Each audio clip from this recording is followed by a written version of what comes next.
Hey, how you doing? Justin here. Today we are checking out New Light by John Mayer. I'm going to talk a little bit about kind of a loopy version that you can do, what the basic chords are for a beginner. We'll have a quick look at the solo as well. Really cool, fun tune, this one. Lots of interesting things going on. So the first thing to explain, there's this kind of little loop going on most of the way through the song. It's not there all the time, so it's a difficult one to kind of put on and leave throughout the whole song, because there are little parts where kind of doesn't quite work. So you need to be a little bit conscious of that.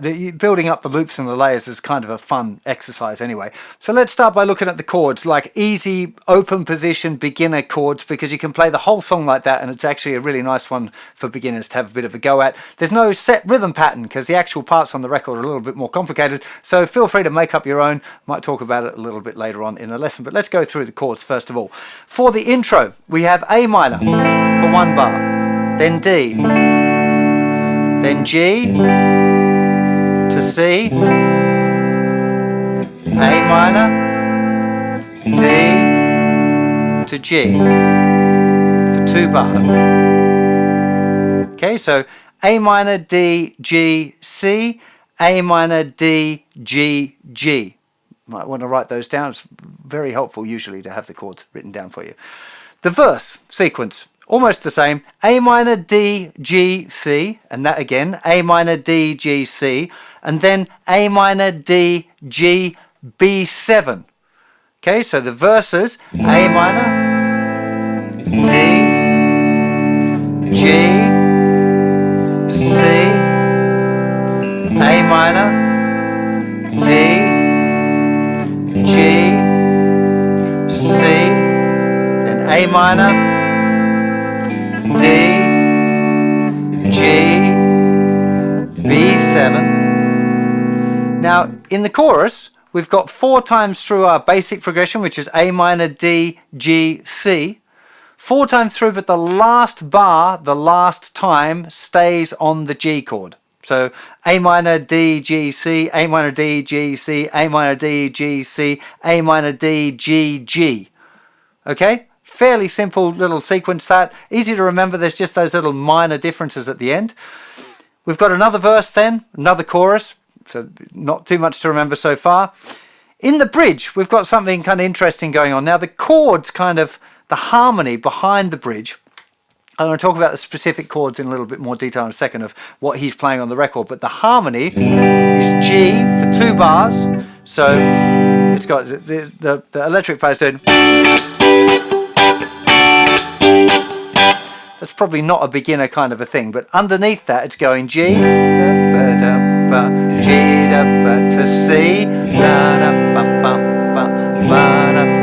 then to E minor,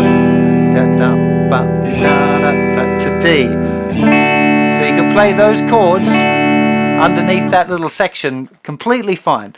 And then we're into the solo. Solo, surprisingly, we've got our little A minor, D, G, C, A minor, D, G, G. Same as that we had for the intro, that little 8-bar sequence we had for the intro. And then we got choruses through to the end. So the key thing here, if you're a beginner, is to write out the parts. So remembering that you've just got that little intro, A minor, D, G, C, A minor, D, G, G. That's the intro part. You've got the verses, A minor, D, G, C, A minor, D, G, C, A minor, D, G, B7.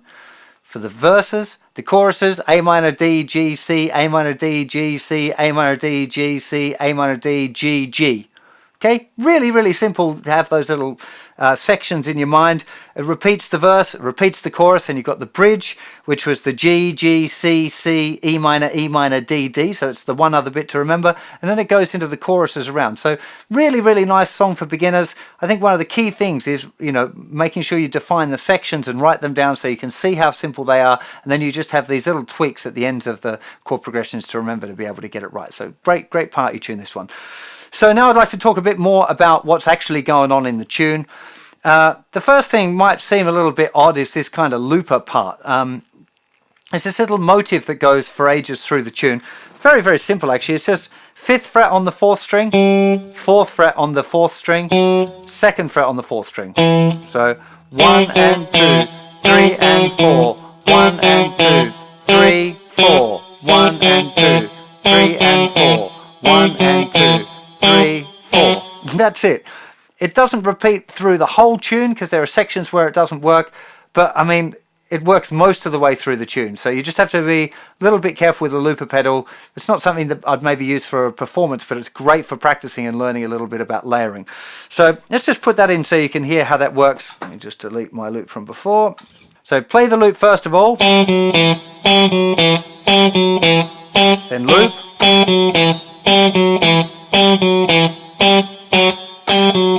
Try and make sure you get that stop right on the beat. Ever so slightly late. But you get the idea, you can play those chords now over the top. I'm using bar chords now, but A minor, D, G, B7. B7 works too. Now, one thing to remember, if you're going to use it as a loop over the whole chord progression, you have to play it twice. So the actual motive, 1 and 2, 3 and 4, 1 and 2, 3, 4, that's a 2-bar sequence. But the whole chord progression, the A minor, D, G, C, that's 4 bars long. So you'd have to play it twice. Again, let me just clear the looper there. So we play it twice now. Here.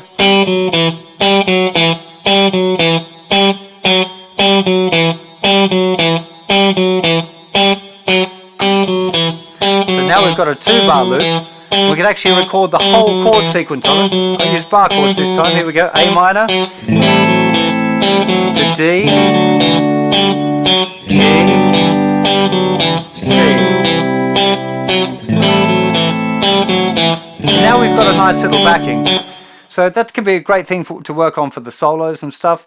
There is another part that John adds in later in the record. It's kind of just a funky single note line. I don't think it's as useful in this kind of building up a loop thing. I think it's just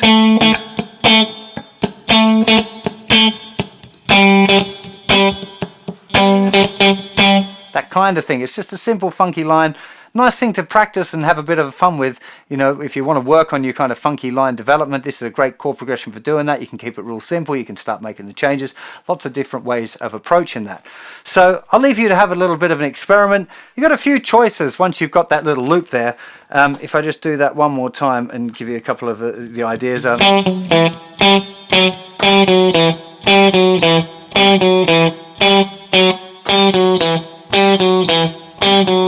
Just some power chords.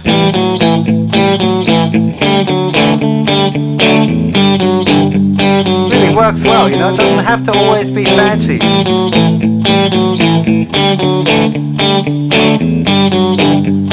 could kind of put some funky chords in.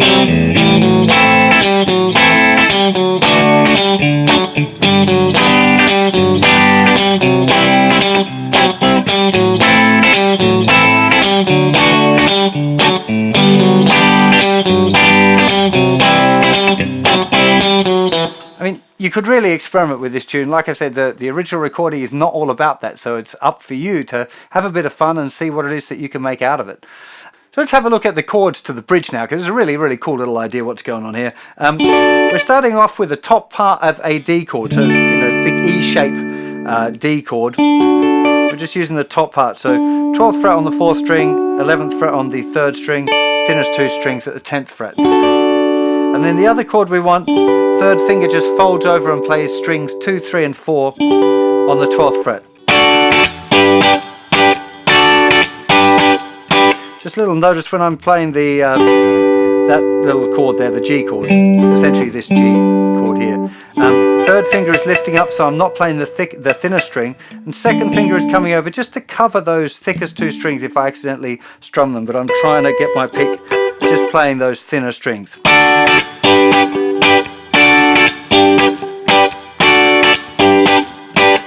So we got down, up, down, down, down, 1 and a 2 and 3, 4, 1 and a 2 and 3, 4, 1 and a 2 and 3, 4.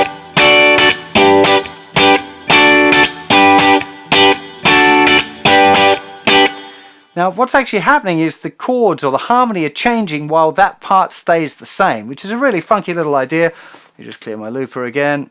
So we so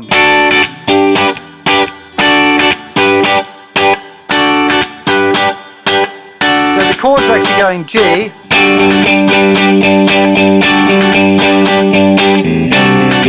C, E minor to D.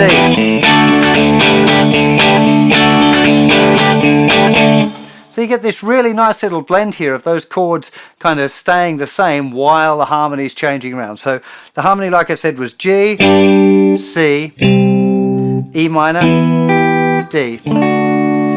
If you want to get a bit clever, you can try and add the bass note at the end of that if you were doing, say, a one guitar situation. So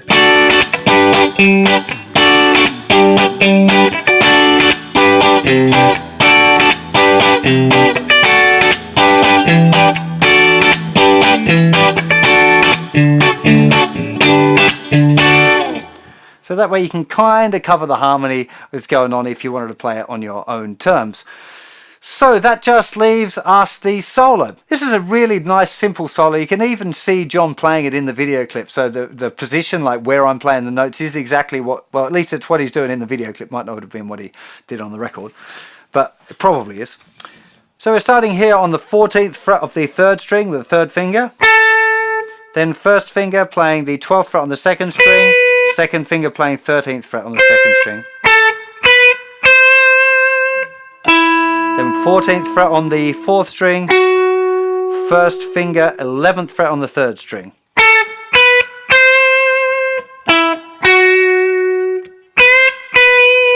Now we've got the 12th fret, first finger, semitone bend. Make sure you do the mute at the top. Bend, mute, and then play it when it's back down. Now we've got 13th fret, second string, then 14th fret, tone bend twice, release, 12th fret. So first half.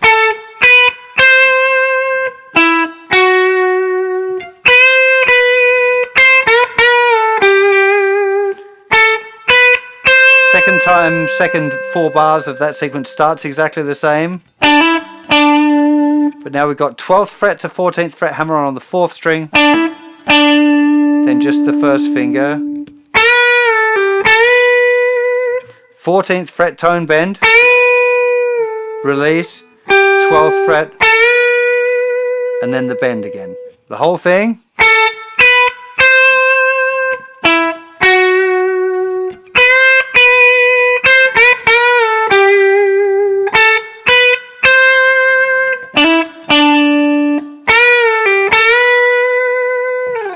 Now, usually when I'm teaching these solos, I do a little count and count the rhythm of it. But this solo is so melodic that I really think that's overcomplicating it, and you'd be much better off just listening to the original recording a few times and playing along with it. You don't really want to be thinking 3, 4, 1, 2, 3, and 4, and 1, 2, 3, and 4, and 1, 2. It's too complicated. It's not really what you want.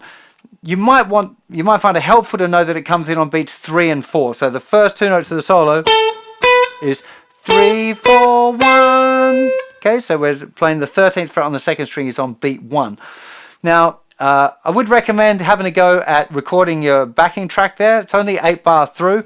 If you have trouble keeping the tempo consistent, which I do, quite often use a metronome. Even though it's at 8 bars, it shouldn't be too bad, but if you're playing longer sequences, pop a metronome on while you're doing it, or if you've got one of those Boss looper pedals, some of those have got a metronome thing built into them. But we're going to go free form for now, just to get this done. So 3, 4.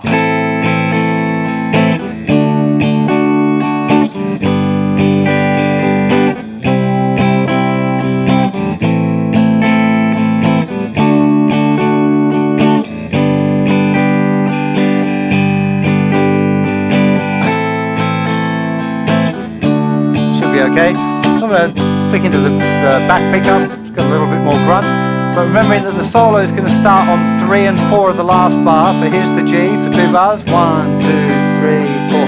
1, 2, 3, 4.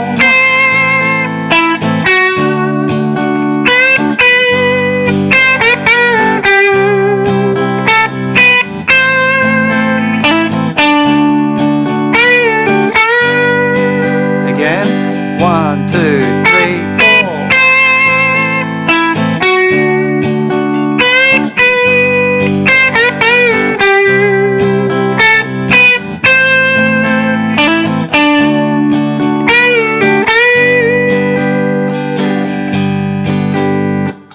It's such a nice little solo, very, very tasty.